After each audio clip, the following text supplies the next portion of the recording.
to the ground. Hear the sentence of your ruined prince. 3 civil brawls, bred of an airy word, by thee, old Capulet, and Montague, have thrice disturbed the quiet of our streets, and made Verona's ancient citizens cast by their beseeming ornaments to wield old partisans in hands as old, cankered with peace, to part your cankered hate. If ever you disturb our streets again, your lives shall pay the forfeit of the peace. For this time all the rest depart away. You, Capulet, shall go along with me, and Montague, come you this afternoon to know our further pleasure in this case, to old Freetown our common judgment place. Once more, on pain of death, all men depart!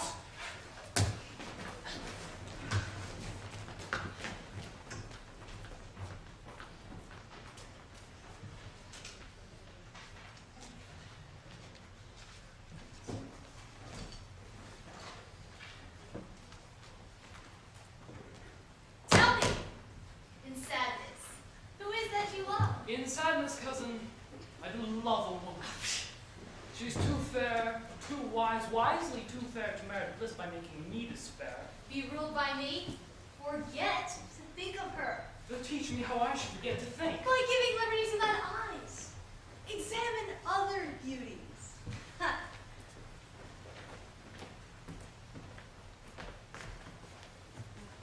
But Montague was bound as well as I, in penalty alike. And 'tis not hard, I think, for men so old as we to keep the peace. Pity 'tis, my lord. But now, my lord, what seems you, monsieur? My child is a stranger in the world. She has not seen the change of 14 years. Younger than she, our happy brother's me. And too soon marred our will so early then. But woo her, gentle parents, get her hearts. This night I hold an old accustomed feast, whereto I've invited many a guest. Go, sir. Turn about, fair Verona. Find those persons out, and to them say, my house and welcome on their pleasures day. I'm sent to find those persons whose names are here writ. I can never find the names the writing person has here writ. God, you good day. Accurate, sir, can you read? A fair assembly. Whither shall they come? To supper, to our house. Whose house? My master's. He's a great rich Capulet, and if you be not of the house of Montagues, I pray come and crush a cup of wine. Blind person, can you read and see? Signor Valentio and his wife and 2 daughters. Oh, Mercutio and his brother Valentine. Nurse, where's my daughter? Call her forth to me. God forbid, where is this girl? What? Juliet? How now? Who calls? Your mother. Madame, I'm here. What is your will? This is the mansion. Nurse, give leave a while. We must talk in secret. Nurse, come back again. I have remembered me. That is our counsel. Thou knowest my daughter's of a pretty age. Calamity by night shall she be 14. Tell me, daughter Juliet, how stands your disposition to be married? It is an honor that I dream not of. An honor? Well, think of marriage now. Younger than you, here in Verona, ladies of esteem are made already mother.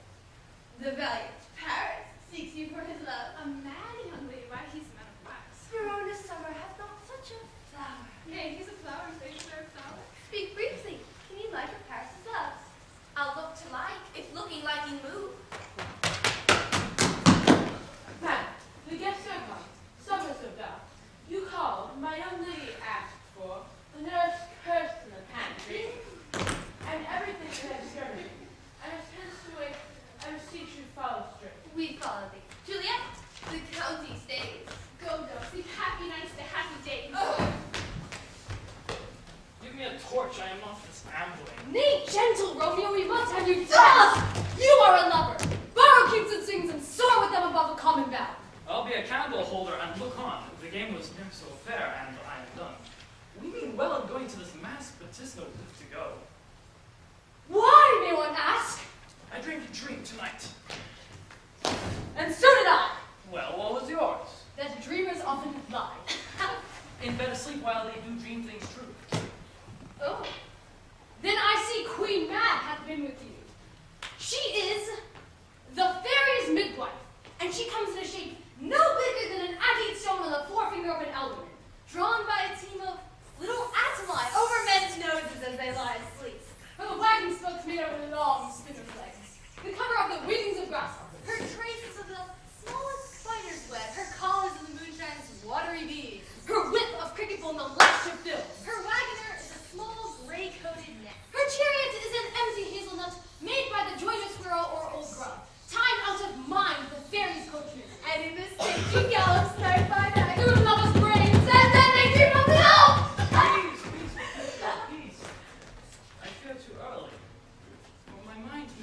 some consequence if hanging in the stars shall bitterly begin to cripple a date with this night's brother.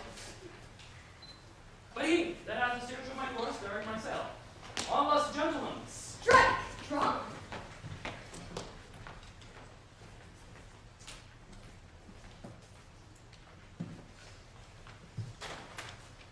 Welcome, gentlemen. Ladies, come musicians, play.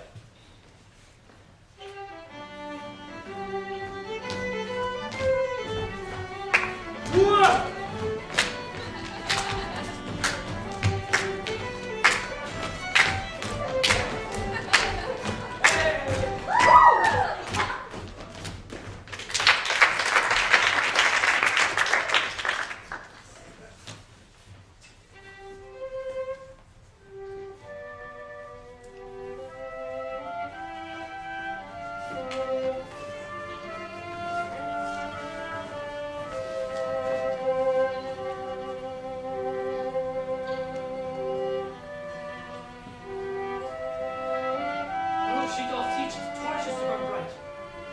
It seems she hangs on the cheek of night, like a rich jewel in an Ethiop's ear. My heart loved till now. Forswear at sight, for I never saw true beauty till this night.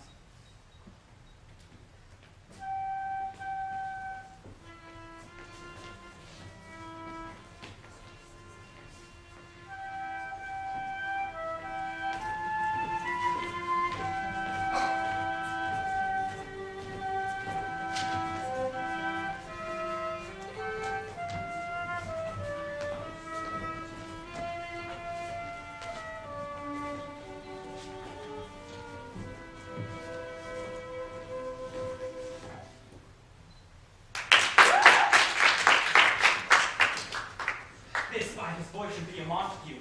Now, for the stock and honor of my king, to strike him dead, I hold it not a sin. He shall be endured. What I say he shall. Go to. Am I the master here or you? Go to. Why, uncle, 'tis a shame. Go to, go to. You are a saucy boy. Be quiet, or... Warlight, warlight. I will withdraw. The disintergent shall, now seeming sweet, convert to bitter gall. If I profane with my unworthiest hand this holy shrine, the gentle fine is this. My lips, two blushing pilgrims, ready stand to smooth that rough touch with a tender kiss. Good pilgrim, you do wrong your hand too much. Which mannerly devotion shows in this? For saints have hands that pilgrims' hands do touch, and palm to palm is holy palmer's kiss. Have not saints' lips and holy palmers too? I, pilgrim, lips they must use in prayer. Then let lips do what hands do. They pray. Grant thou lest faith turn to despair. Saints, do not move. Go grant for prayer's sake. Then move not while my prayers effect I take, lest from my lips by yours my sin is purged.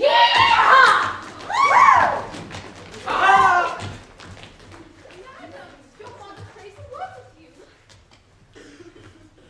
What is her mother?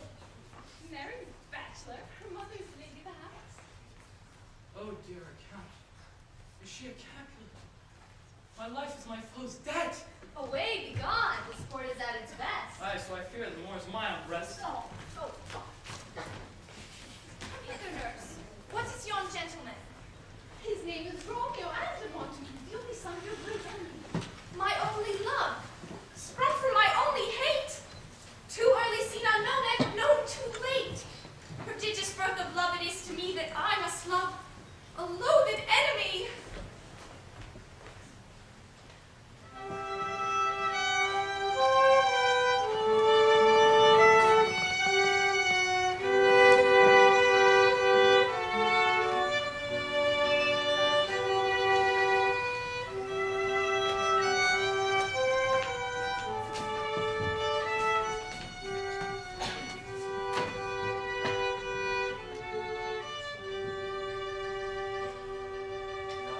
Desire doth in his deathbed lie, and young affection gapes to be his heir.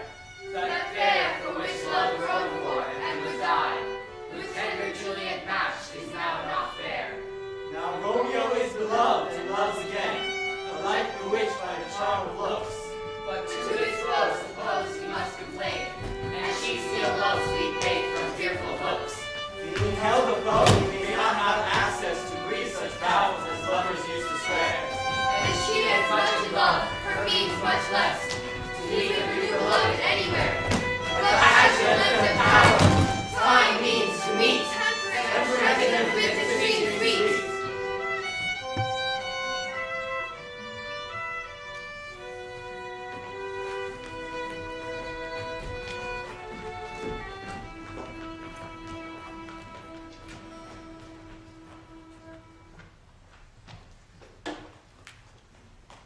smile the heavens upon this holy act, that after hours with sorrow chide us not. Amen.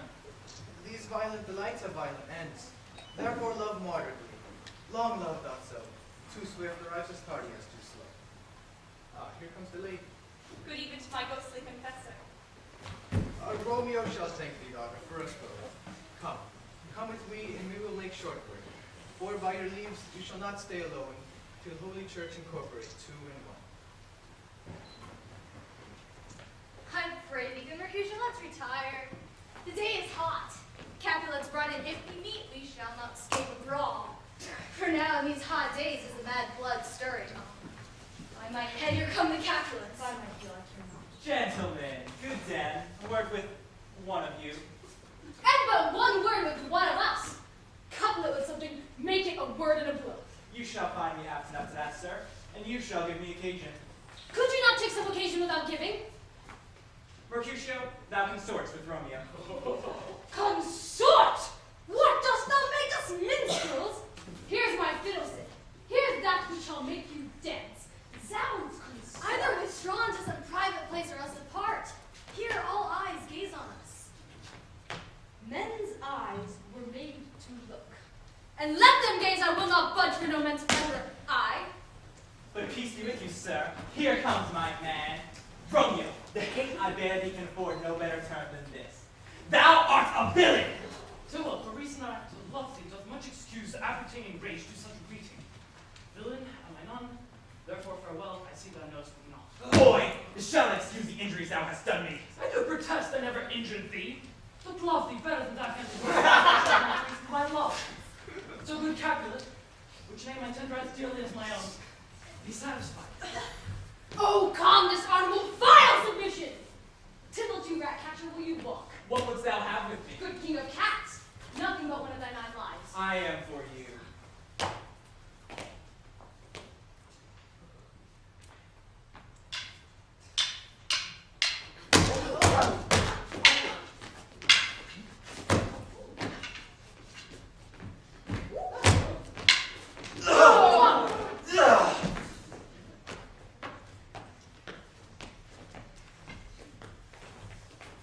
Gentle Mercutio, let thy rapier up. Come, Sir Musago. Drop the bullet, beat down the weapons. Tell them Mercutio and Prince expressly have been acting in Verona. Oh, tell them! Go, Mercutio! I'm hurt! Plague on both your houses! I'm sped. Is he gone and hath nothing? What? Art thou hurt? Aye, a scratch, a scratch. Mary, 'tis enough. 'Twill serve. Go, villain, fetch a surgeon! Courage, man. The hurt cannot be much. No, 'tis not so deep as a well, nor so wide as a church door, but 'tis enough. 'Twill serve. Ask for me tomorrow, and you shall find me a grave man. Ah! A plague on both your houses! Why the devil came you between us? I was hurt under your arm. I thought it was for the best. Help me into some house of Benvolio. A plague on both your houses! Your houses! Oh, Romeo! Romeo, brave Mercutio is dead. Here comes the furious Tybalt back again. Now, Tybalt! Take that fan back again that late thou gavest me! For Mercutio's soul is but a little way above our heads. Either thou or I or both must go with him. Thou wretched boy that did consort him here shall with him hence. This shall determine that!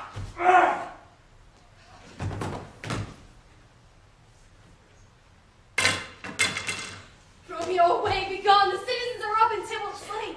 The prince will doom thee death if thou art taken hence. Be gone. Away. Oh, I have fortune's fall!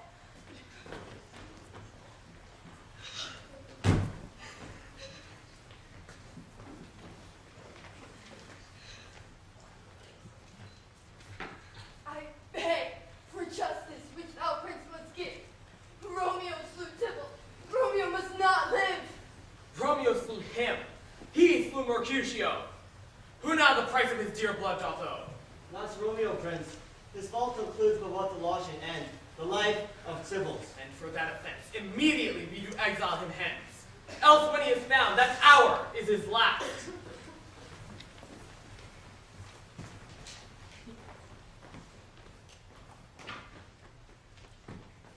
Is Romeo slaughtered? And is Tybalt dead? Tybalt is gone, and Romeo vanishing. Romeo that killed him, he is vanishing. There's no trust, no faith, no honesty in men.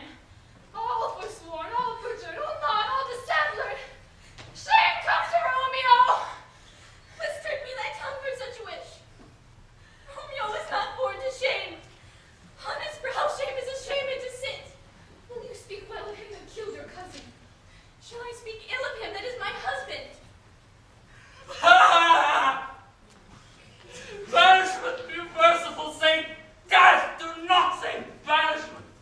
There's no world without Verona walls, but purgatory, torture, hell itself. O deadly sin, O rude unthankfulness, this is dear mercy, and thou seest it not. This torture and not mercy. Heaven is here, where Juliet lives. Every cat and dog and little mouse, every unworthy thing live here, in heaven, and may look on her. But Romeo may not, he is banished. It saith that yet that exile is not death. The front of the damages that word in hell. Thou fond madman, hear me but speak a word. I guess not speak what thou dost not feel. Oh, tell me, friar, tell me, in what vile part of this anatomy doth my name lodge? Tell me that every sight the hateful mention! Ah, hold thy desperate hand! The law that threatened death becomes thy friend and turns you to exile. There art thou happy. Go, get thee through thy love, as was decreed. Ascend her chamber hence, and comfort her. But look thou stay not till the watch be said, for then thou canst not pass 2 months where thou shalt live, till we can find a time to blaze your marriage, reconcile your friends, beg pardon of the prince, and call thee back. Sir Paris, I will make a desperate tender of my child's love. I think she will be ruled in all respects by me. But soft, what day is this? Monday, my lord. Monday. Well, Wednesday is too soon. On Thursday let it be that she will be married to this noble earl. Will you be ready? Do you like this haste? My lord, I would that Thursday or tomorrow. Oh God! Oh nurse, how shall this be prevented? Babe, here it is. Romeo's vanishing. And since the case so stands, I think it best to marry the count. Well, he's a lovely gentleman. Speakest thou from thy And heart? from my soul too, or else beshrew them both. Amen. What? Well, thou hast comforted me marvelous much. Go in and tell my mother I'm gone, having displeased my father to Lord Self, to make confession to be absolved. Mary, I will. And this is why I'm done. Ancient damnation! O most wicked fiend! Thou and my bosom henceforth shall be twain. I'll to the friar, to know his remedy. If all else fail, myself have power to die. Hold, daughter. I do spy kind of hope.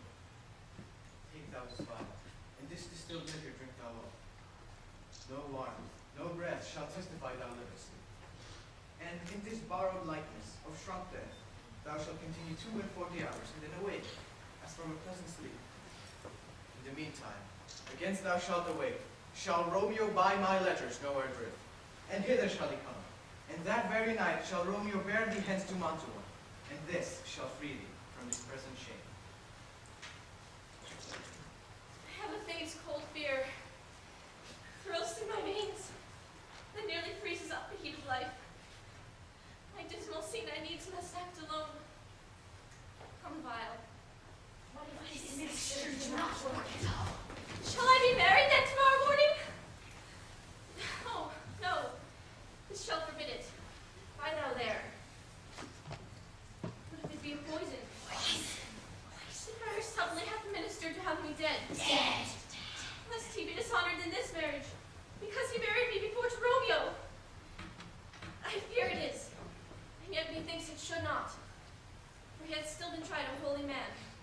How if I'm laid into the tomb, awake before the time that Romeo come to redeem me? There's a fearful point. Shall I not then be stifled in the vault and die there strangled ere my Romeo comes?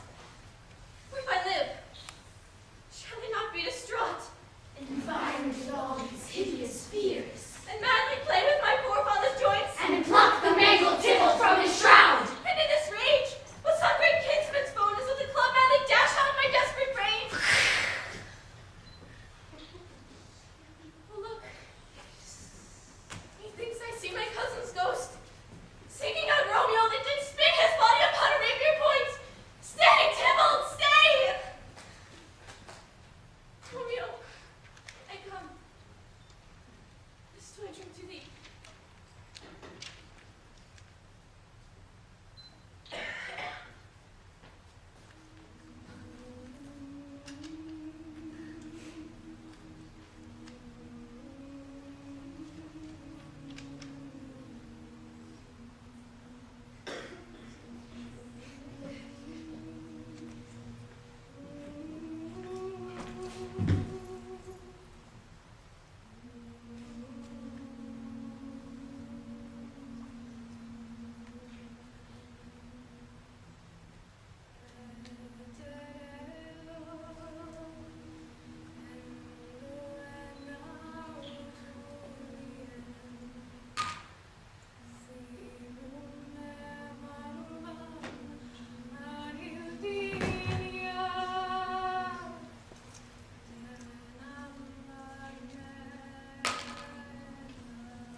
O brother Montague, give me thy hand.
Faith, Hope, Love Academy from somewhere in New Jersey.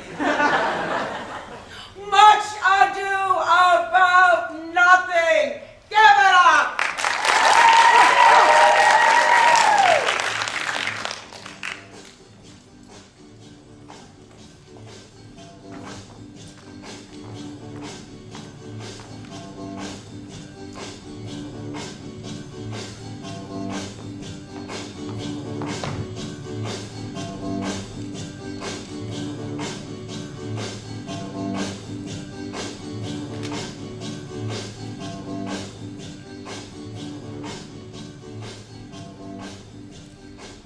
I learned in this letter that Don Pedro of Aragon comes to Messina.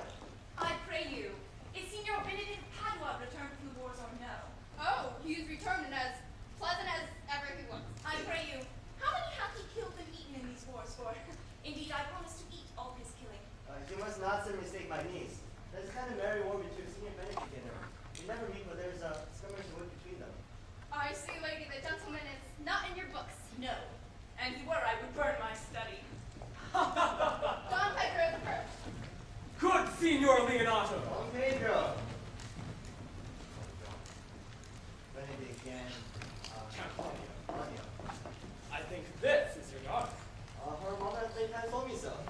you in doubt, sir, that you asked her? I wonder if you can still be called Signor Benedict.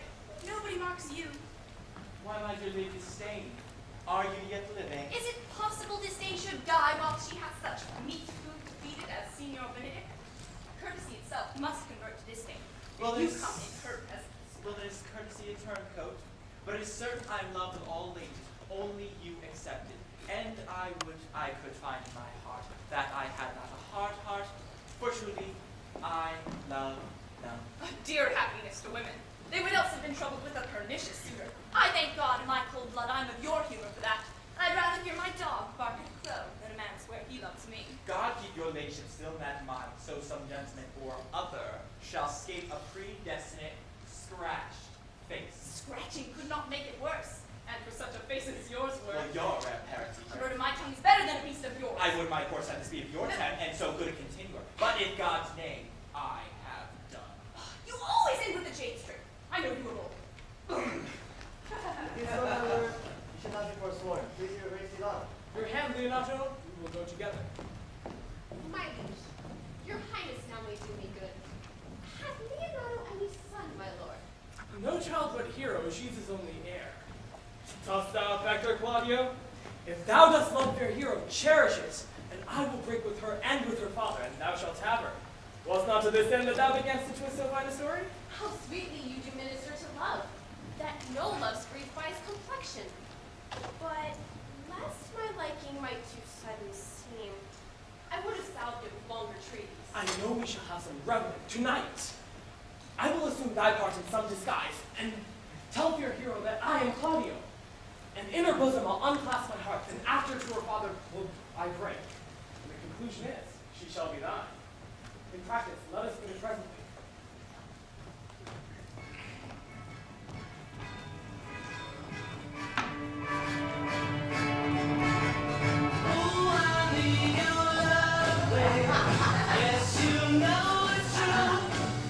Will you not tell me who told you so? No, you shall pardon me. Nor will you not tell me who you are? Not now. That I was disdainful and that I had my wit out of the 100 merry tells. Well, this was Signor Benedict that said so. What's he? I'm sure you know him well enough. Not I, believe me. Did he never make you laugh? I pray you, what is he? Why, he is the prince's jester, a very dull fool. Only his gift is in devising impossible slanders. None but the libertines delight in him. And the commendation is not in his wit, but in his villainy, for he both pleases men and angers them. And then they laugh at him and beat him. I'm sure he is in the fleet. I would he had brought in me. When I know the gentleman, I'll tell him what you say. Do. He'll but break the comparison or two on me, which peradventure not marked or not laughed at. Strikes him into melancholy.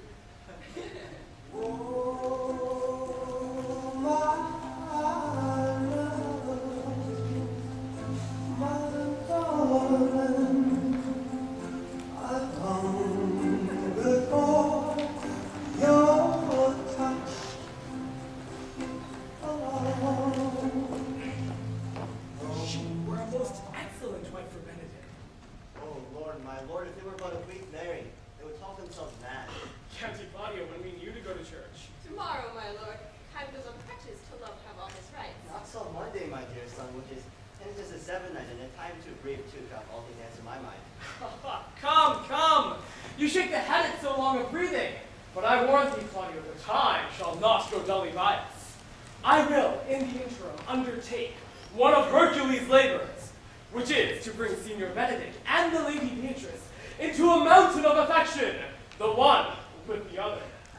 I would fain to have it a match, and I doubt not what to fashion it. If you three will but minister such assistance as I shall give you direction. My lord, I implore you, it will cost me 10 nights' watchings. And I, my lord. And you too, gentlemen. I will do any honest office, my lord, to help my cousin to a good husband. And Benedict is not the unhopefullest husband that I know. Thus far can I praise it. He is of noble strain, of approved valor and confirmed honesty.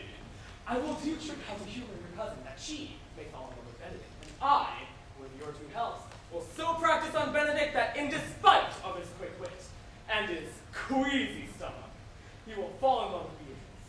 Go in with me and I shall tell you later.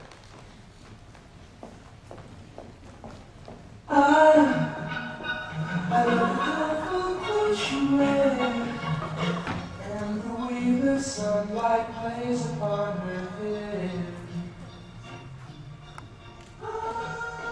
I do much wonder that one man, seeing how much another man is a fool when he dedicates his behavior to love, will, after he had laughed at such shallow follies in others, become the argument of his own scorn by falling in love. Ha! I will live a bachelor. The Prince of Monsieur Love had been Yara.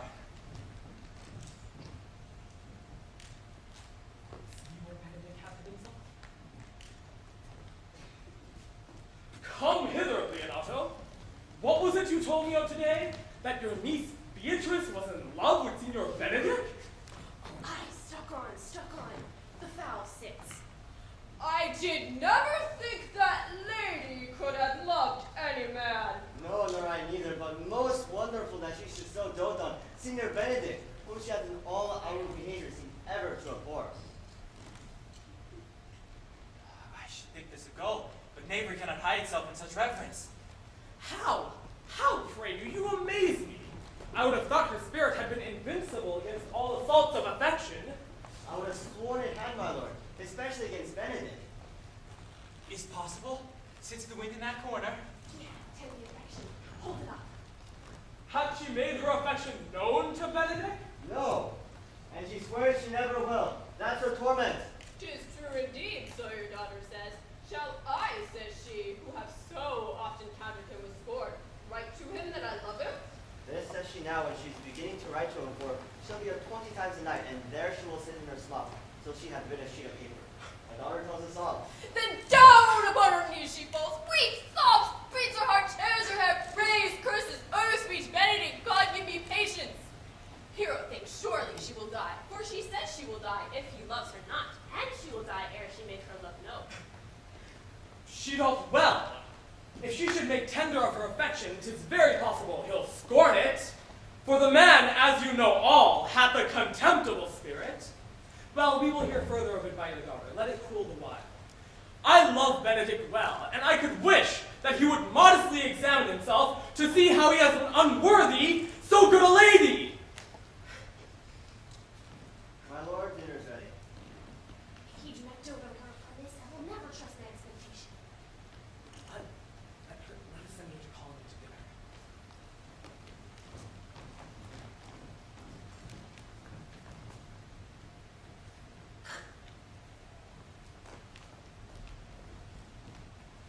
This can be no trick.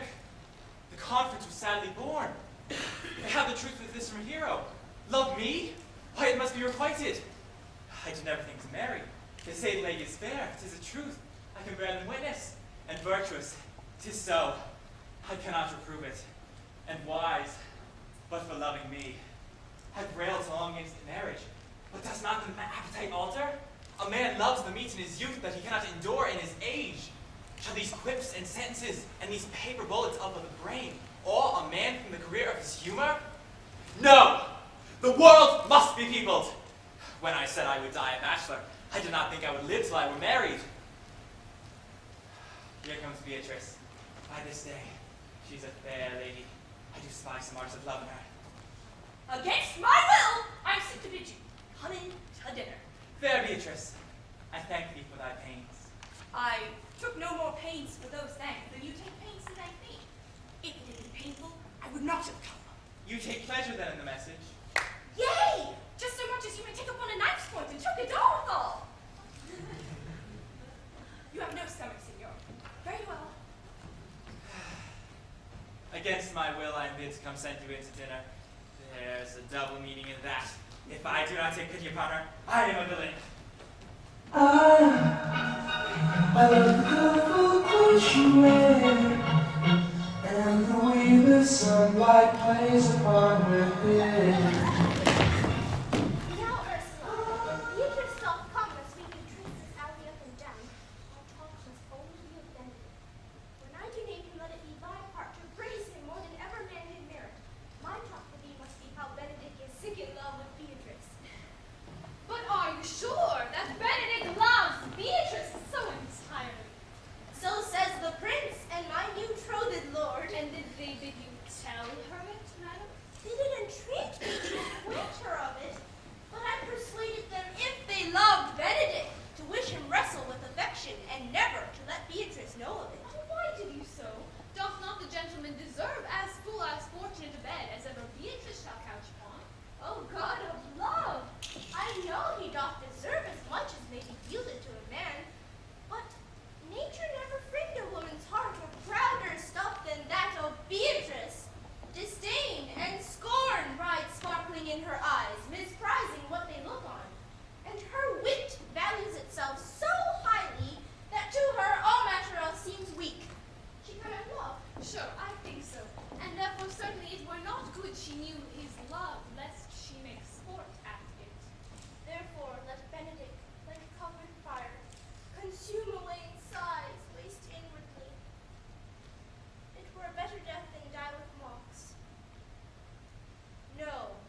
sunlight plays upon her head.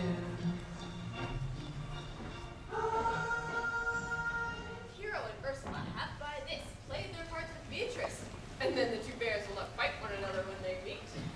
My lord and brother, God save you. Good ten, brother.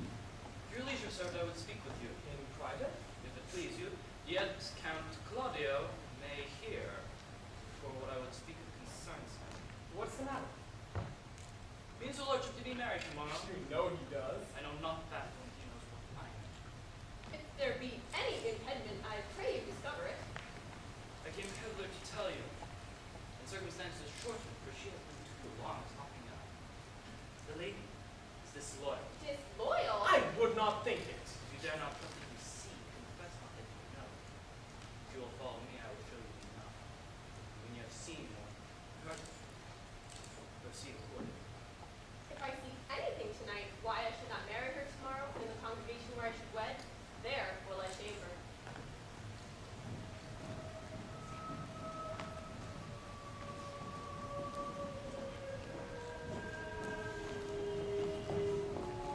Come, Friar Francis, be brief. Only to the plain for her marriage. And you shall recount the particular duties afterwards. You come hither, my lord, to marry this lady. No.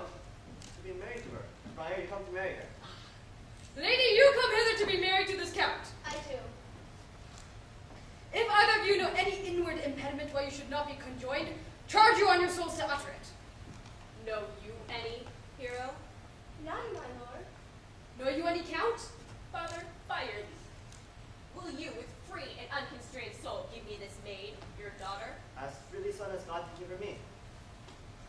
Fair Leonardo, take her back again. Give not this rotten orange to your friend. She's but the sign and semblance of her honor. Behold how like a maid she blushes here, but she is none. She knows the heat of a luxurious bed. Her blush is guiltiness, not modesty. What do you mean, my lord? Not to be married, not to knit my soul to an approved wanton.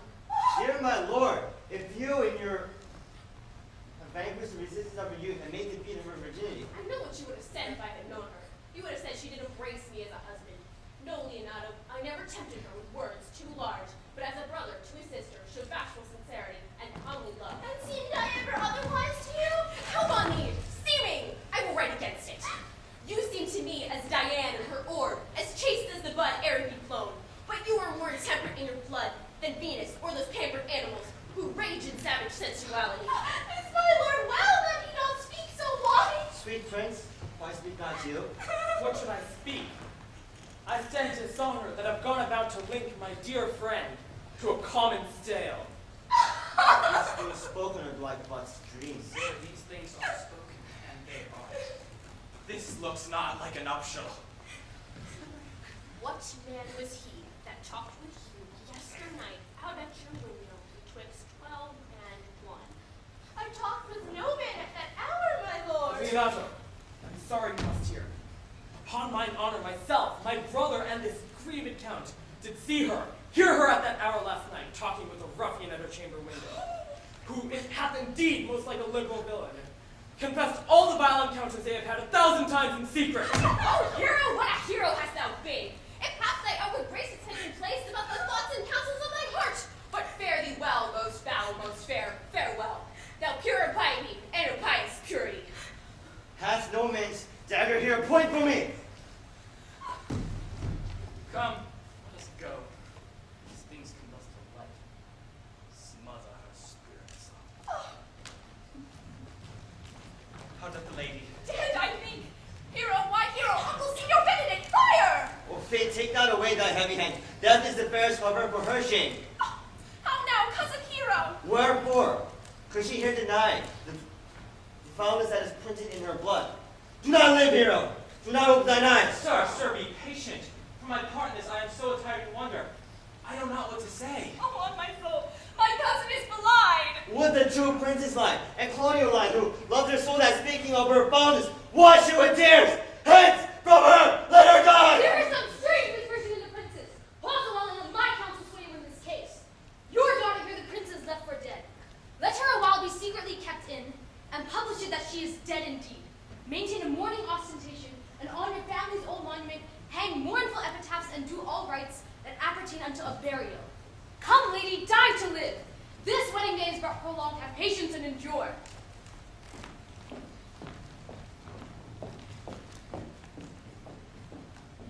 Surely I do believe your fair cousin is wronged.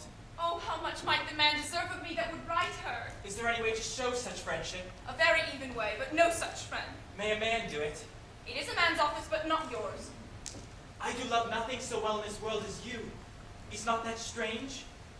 By my sword, Beatrice, I love thee. Do not swear, and eat it. I protest I love thee. Why then?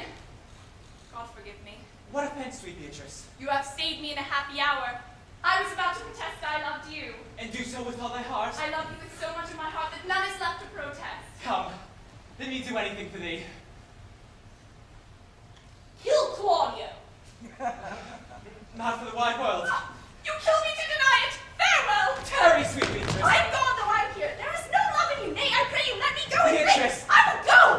We'll be friends first. You dare easier be friends with me than fight with mine enemy. Is Claudio thine enemy? Oh, that I were a man. Oh God, that I were a man. I would eat his heart in the marketplace. Beatrice. Sweet hero, she is wrong. She is slandered. She is undone. Princes and counties. Oh, that I were a man for his sake, or that I had any friend would be a man for my sake. I cannot be a man with wishing. Therefore I will die a woman with grieving. Beatrice, by this hand I love thee. Use it for my love some other way than swearing by it.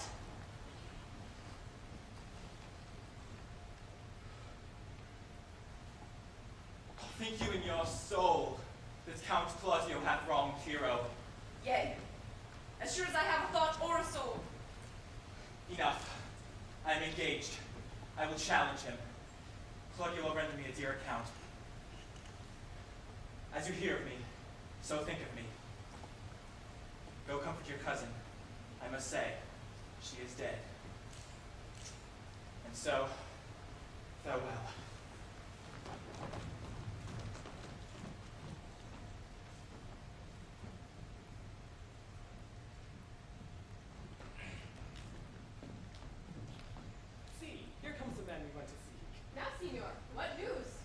Gentlemen, good den. I came to seek you both. We have been up and down to seek thee, for we are highly proof of melancholy, and would fain have it beaten away. Wilt thou use thy wit? Is in my scabbard. Shall I draw it? As I am an honest man, he looks pale. Art thou sick or angry? What? Courage, man! What no care kill the cat? Thou hast enough metal in thee to kill care.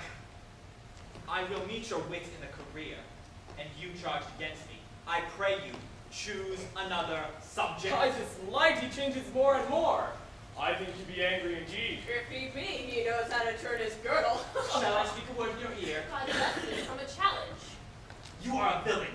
I jest not. I will make good how you dare, with what you dare, and when you dare.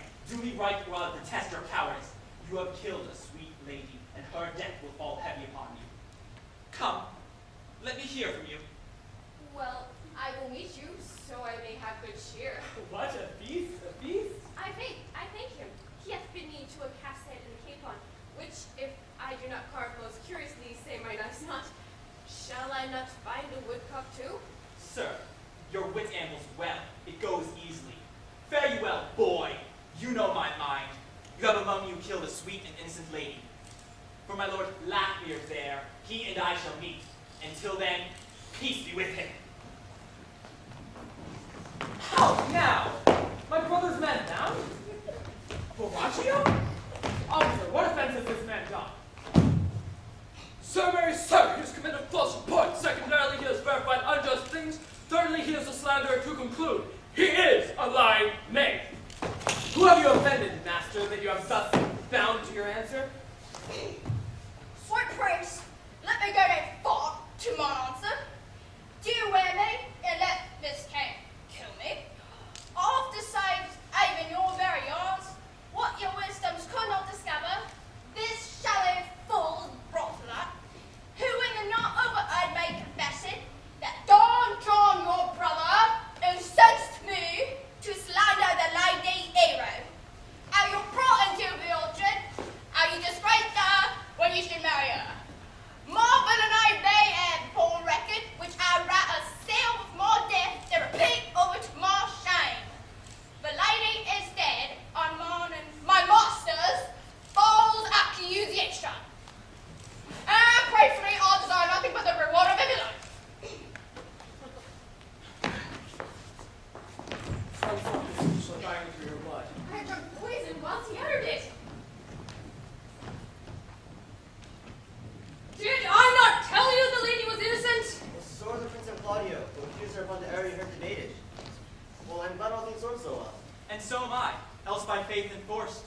Claudio to a reckoning for it.